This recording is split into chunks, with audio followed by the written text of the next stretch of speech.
This is VOA News via remote. I'm Diane Roberts.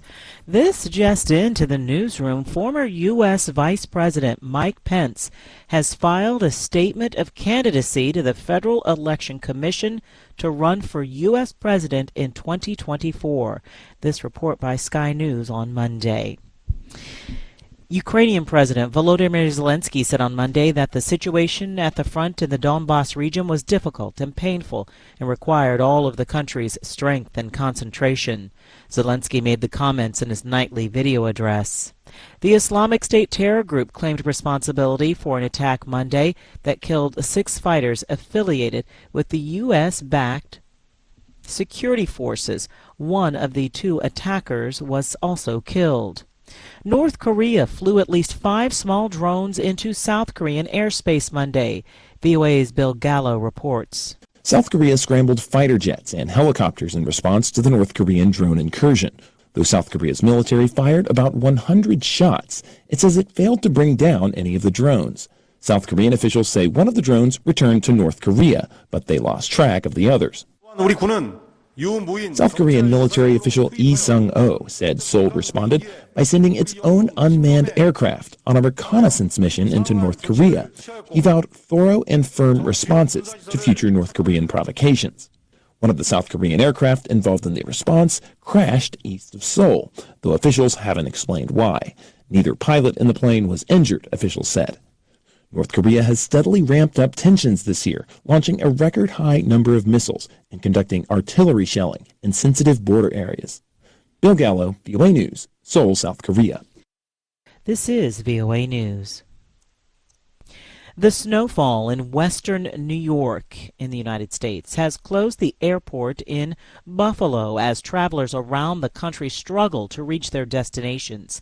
AP correspondent Jackie Quinn reports. More snow is falling in Erie County, New York, already socked with a pair of winter storms. It is still a dangerous situation to be out. Governor Kathy Hochul on state road closures, while we're learning from the Buffalo airport that it is closed until Tuesday at 11 a.m. In San Diego, cancel flight 347 back from Oakland. As heard on KFMB TV, hundreds of flights were delayed or canceled, and luggage just piled up at the baggage carousels as would-be travelers tried to rebook their flights. FlightAware.com says more than 2,000 U.S. flights have been canceled on this busy travel day after Christmas. I'm Jackie Quinn. Frontline healthcare workers in China say hospitals are struggling with an upsurge in COVID cases. Julian Satterwaith reports. Hospitals in China are under siege from a new wave of COVID cases. One in Shanghai said it expected half of the city's 25 million people to get infected by the end of the week after Christmas. In Beijing, healthcare workers said patients might have to be turned away due to a lack of beds and resources. State media say frontline workers have been told to work while sick, while retired staff have been brought back in some areas. The country's National Health Commission has said it will stop publishing daily data on infections amid doubts over their reliability. But figures from one UK-based health data firm estimate China is facing more than 1 million infections and 5,000 deaths every day. That was Reuters' Julian Satterwaith reporting. Ethiopian officials have for the first time in nearly 2 years arrived in Tigray's capital Mekelle to join in overseeing implementation of a November peace deal. Mohammed Youssef reports for VOA. Delegation are in Tigray to work on implementing an African Union brokered peace deal to end the deadly 2-year conflict. The visit will be seen as a sign that the peace deal is holding. Ethiopia has gradually lifted a blockade on desperately needed food and medical aid to Tigray and restored some telecommunications. The 2-year conflict is estimated to have killed hundreds of thousands of people and displaced millions. But information is hard to verify in Tigray, and Ethiopia has also blocked journalists from entering the region. Mohammed Yusuf for VOA News, Nairobi. From Washington, I'm Diane Roberts, VOA News. Please subscribe, like, or comment. Thank you.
Thanks for watching.